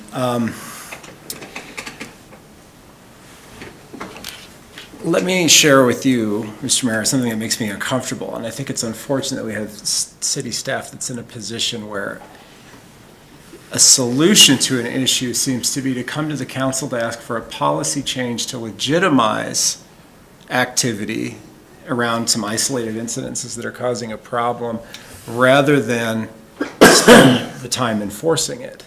I think that speaks to a couple of problems. I don't think I appreciate that it's a difficult position for the Community Development Office, and so it's not a comment about their work, but I think it speaks to problems that the city of Laramie faces with code enforcement and the need for more resources in that area, because I hate to hear some of our staff from community development come and tell us what we're seeking is a way to make this okay through changes and amendments because it's too difficult and demands too much time for us to go out and enforce current regulations on it. That's, I think that goes beyond trying to be flexible and gets us, it should get us to a place where we start thinking about not being able to do some of the things that we need to do. I don't think this is necessarily the prime example of that, but I think it's an example of that. And I think there's some special circumstances and considerations around this issue of shipping containers that make it stand out a little bit, but I think that should be present in our minds when we start looking at these kinds of changes and kind of amendments to this code that we want to make, that there are a lot of forces driving that, and I think it speaks to a need for an examination of the resources we put into enforcement of code. Thank you. Thank you. Now, for council, this is an ordinance, so it's going to have 3 readings. You brought up some good points, and we have a chance to have some time to think this through. Is there any other comments or any other questions before we go to the vote on the first reading? Councilor Pierce.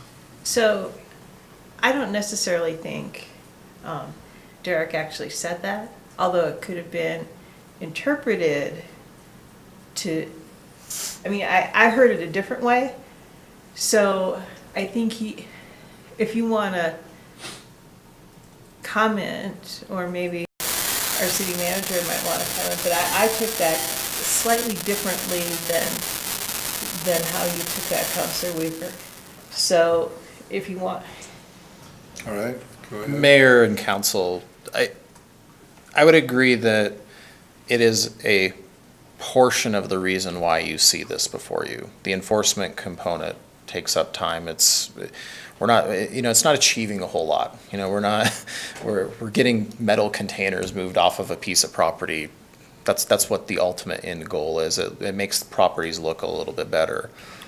What really the impetus of this is we had business owners, especially in our industrial areas and our commercial areas, asking us, how do I bring in 3 of these things so I can start to grow my business but not build a building quite yet? Or how do I bring this in because I have this piece of equipment that doesn't fit in my shop building?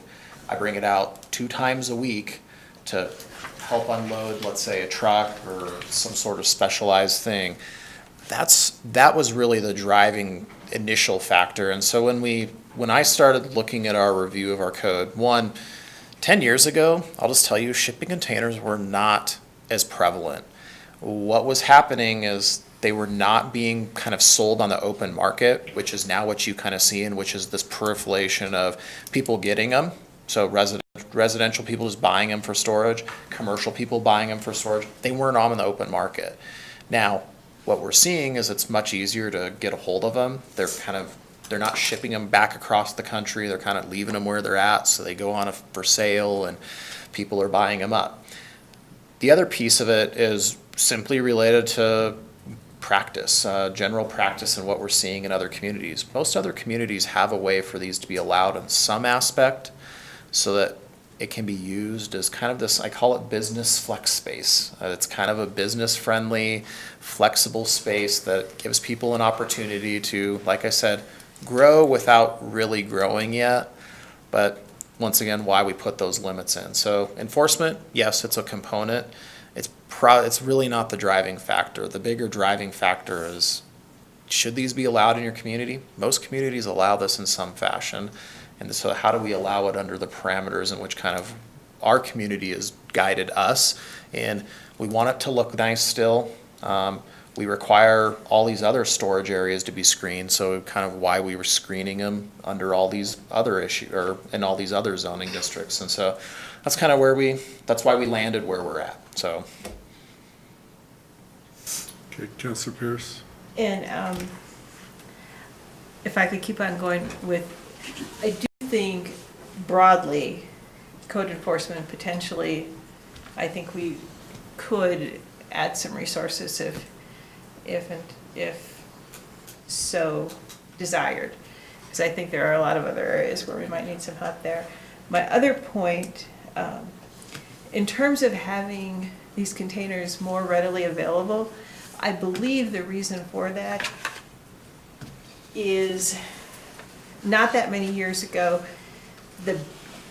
the size of the barge that moves in our international waters around the globe has changed and gotten much larger, and so has the size of the containers. Therefore, smaller containers or an abundance of containers is available on the open market.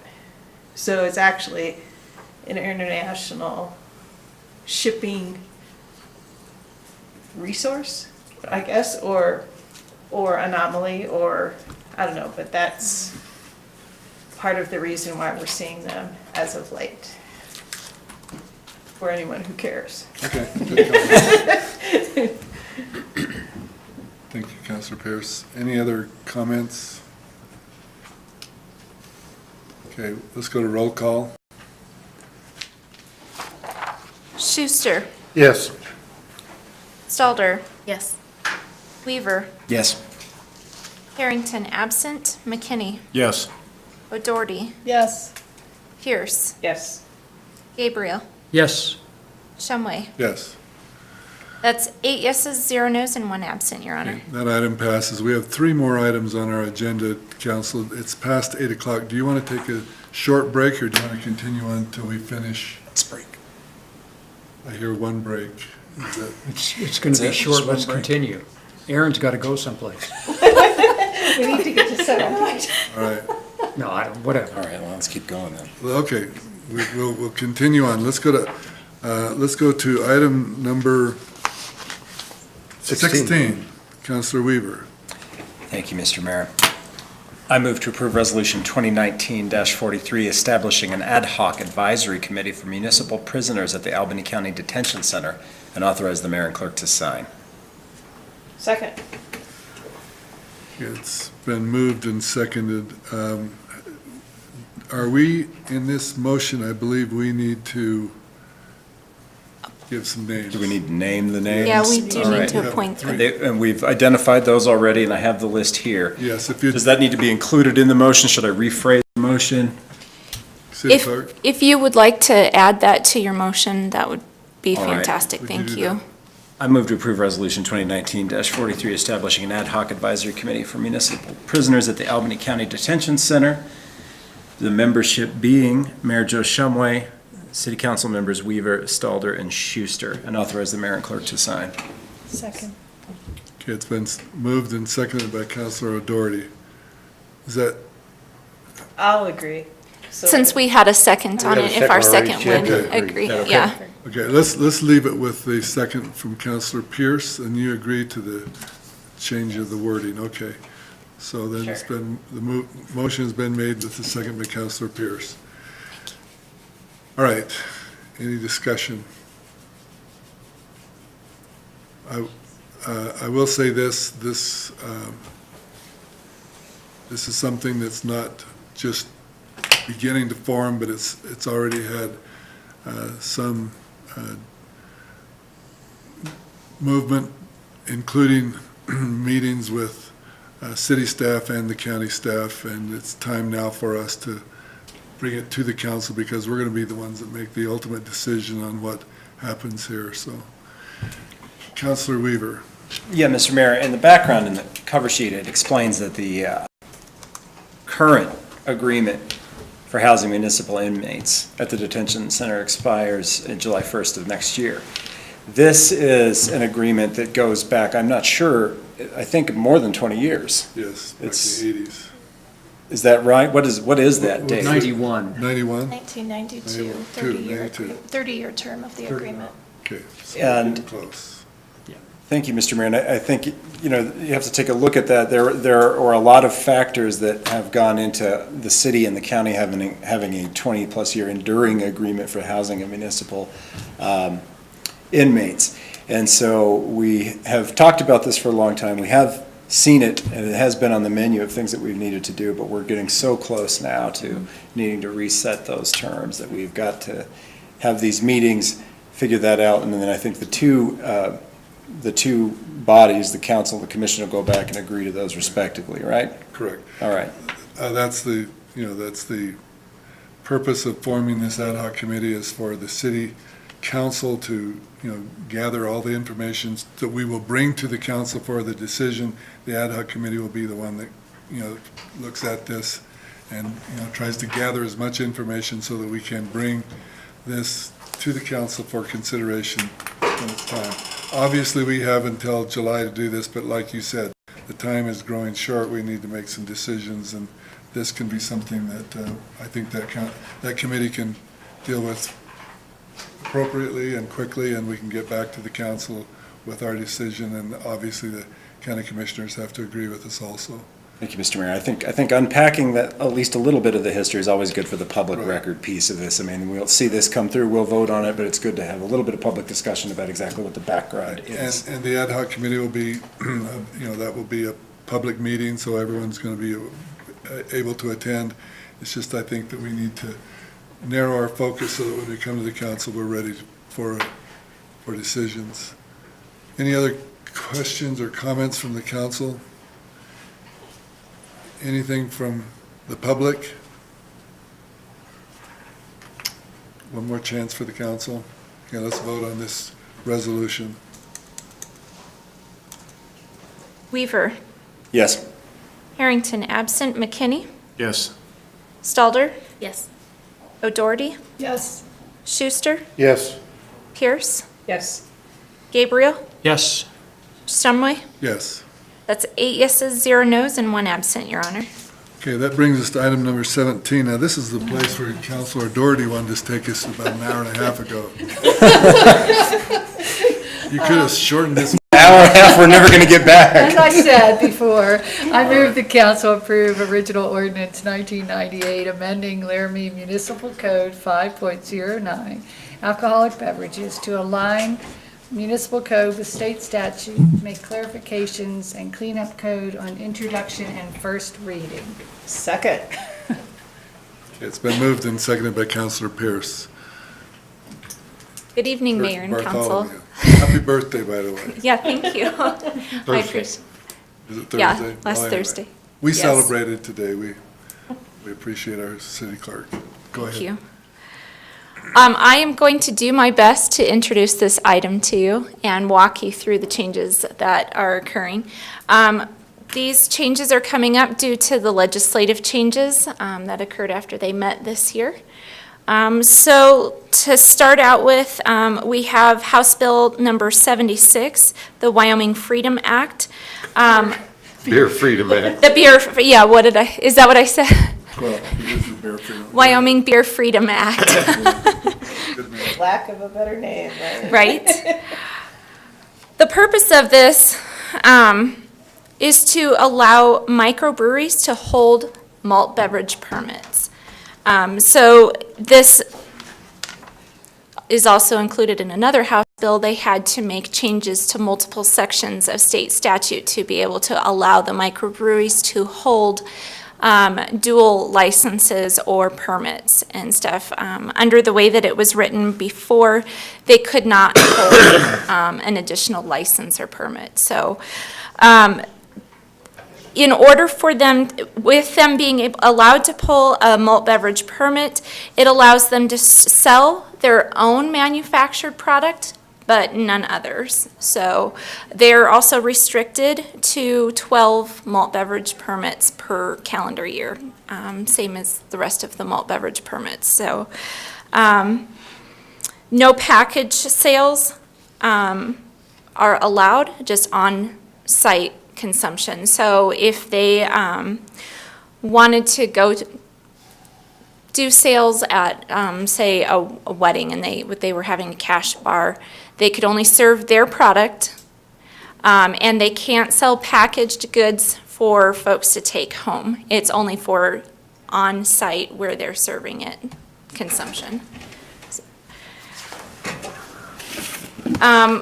We also had to try to incorporate House Bill number 219, alcoholic beverages.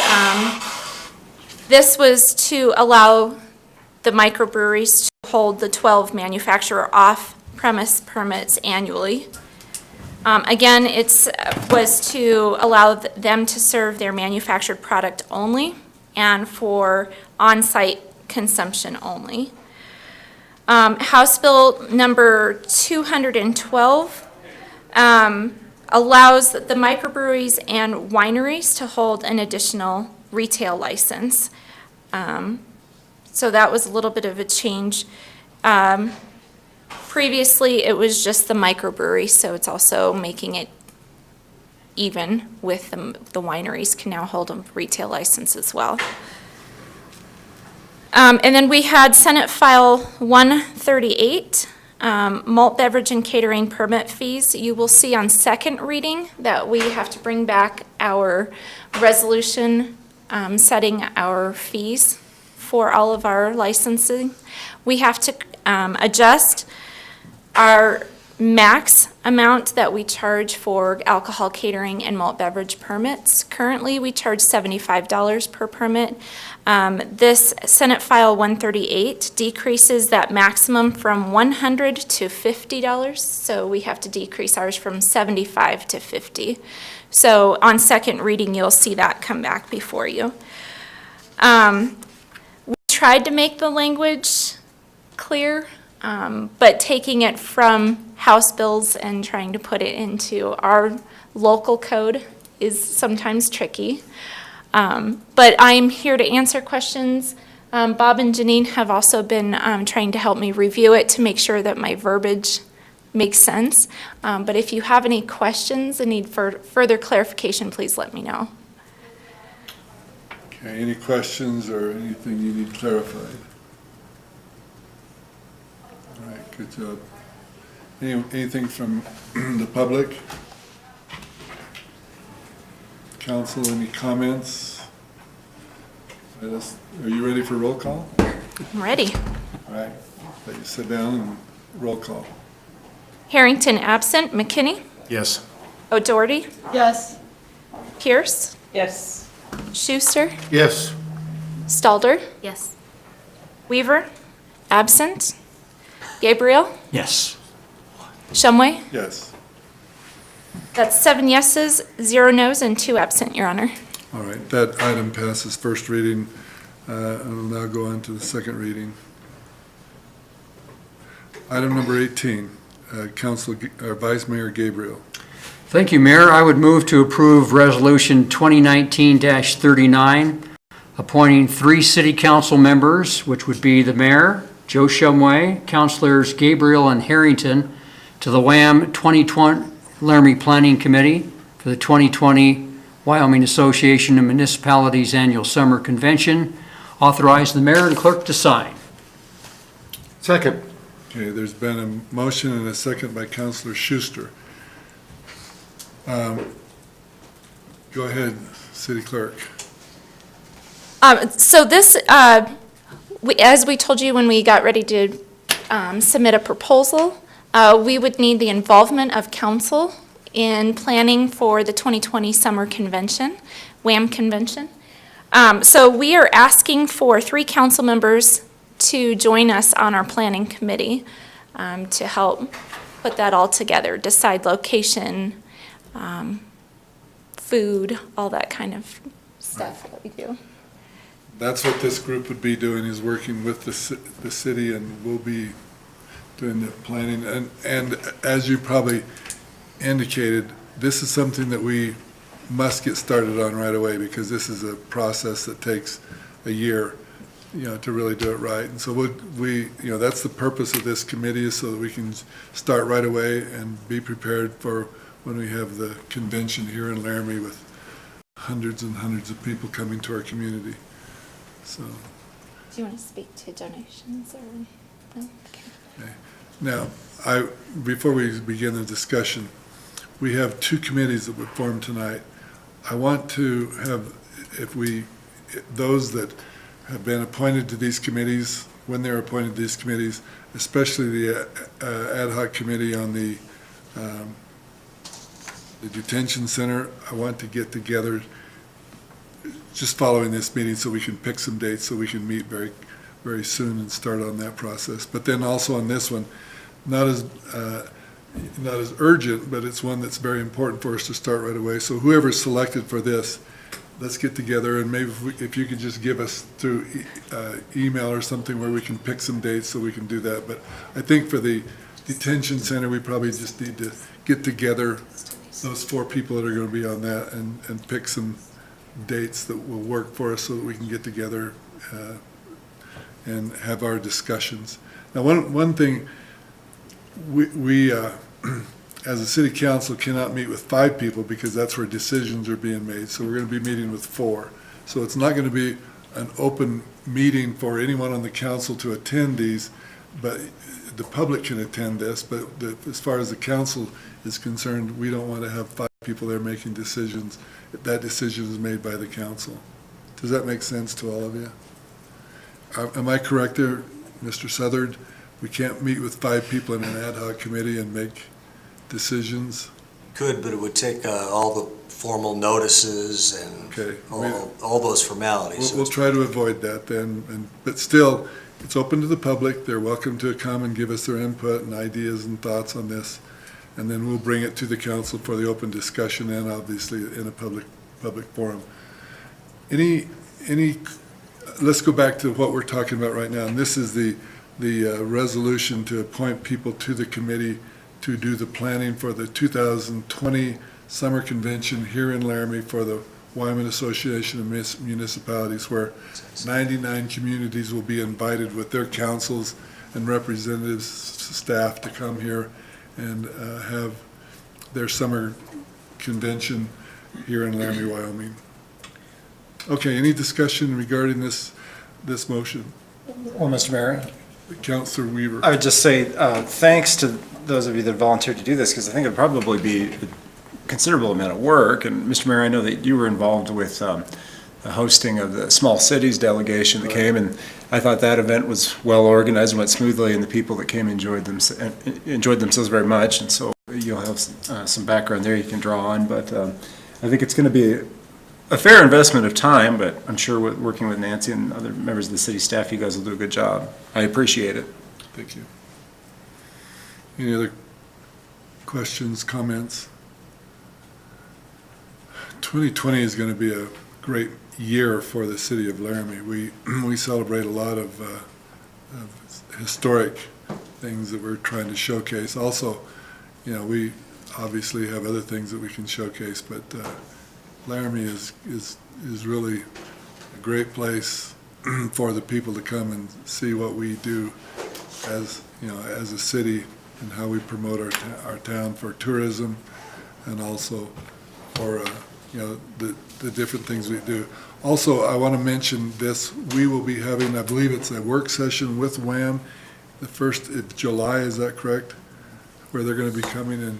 I think that's in there, and they will be giving us more of the July 9th. July 9th. And they will be talking to us about the benefits that we've gained through the Wyoming Association of Municipalities. But in the meantime, our responsibility is to get ready to showcase Laramie in June of 2020 when we have our convention here in Laramie. Any other questions, comments, anything from the public? All right, nothing else from the council? Let's go to roll call on this item. Pierce. Yes. Doherty. Yes. McKinney. Yes. Harrington, absent. Schuster. Yes. Stalder. Yes. Weaver. Yes. Gabriel. Yes. Shumway. Yes. That's 8 yeses, 0 nos, and 1 absent, Your Honor. That passes. Okay, that completes the items on our agenda, but we'll now go to public comments. Is there anyone in the public that would like to make comments regarding any non-agenda items that you have to bring before the council? All right. Now, item number 20 is consideration of future council work session topics. Any topics anyone wants to introduce to us to add to our list of potential work sessions topics? I guess I'll Councilor start it. Schuster? I didn't know if you were going to start or Well, me. let's, anyone wants to, just raise your hand. I know this one's going to be a controversial one, but we've, excuse me, have got to get going on it because this year it looks like the deal will be signed on the Pilot Hill project. And once it's signed, I'm afraid we're just going to have a bunch of people go down that basically unauthorized dirt road. Because we have people running their dogs and everything else going across it right now, even though they're trespassing, that I'm afraid people are just gonna start pulling off in the grass over the top of the aquifer and just parking and then access that thing. Okay. So that would be your topic then? that would be my topic, is I wanna say Pilot Hill access, because we've gotta get some kind of control on it before it happens, because if they sign it this year, people are just gonna start parking everywhere. So that'd be extension of 45th from Boulder to, is there someone that agrees that we want to have that for a work session? Don't we have to have two? Yes. Or anyone, Councilor Doherty, you agree to add that? Okay, we'll add that to our list. Any other items that, Councilor Weaver? Mr. Mayor, it looks like a couple of these as I'm looking at them, and I know that we've been reluctant to add too many. I think Councilor Schuster's was probably a good idea. A couple of these look like they could be combined into one. I bet if you take a look at those, you might be able to identify which ones as well, because they're specifically regarding internal council process code of conduct. And I wonder if other councilors agree with me that we might combine a work session about mayoral, thank you, council and council social media, code of conduct regarding public comment and boards and commissions interview and boards and commissions review into one. I think those are three topics that could probably be rolled and into one, and then we could shorten up this list a little bit and get those off. Staff typically will do that. They'll Right. bring forward certain things like this. The one thing that they have to look at is the amount of preparation time for the staff, the amount of material that they're gonna bring forward to us, and determine whether or not that can, whether they can accommodate more than one. And so I think, obviously they've done that before, and I'm sure that they will consider that. Just a thought. Absolutely. But anyway, that's something that is good to remind us about, and I'm sure that will happen. Okay, any other items for future work sessions from the council? All right. One other thing, as you look at your list, you'll see some of these are staff initiated. That doesn't come up in this meeting, but you'll see some of those that are added as the staff sees the need for that. Okay. Then the next item we have, I believe, moves us over to page blank. Jane Pierce, would you help us with item number 21? Yeah, move that we adjourn. Is there a second? Second. All in favor, say aye. Aye. We are adjourned. Thank you.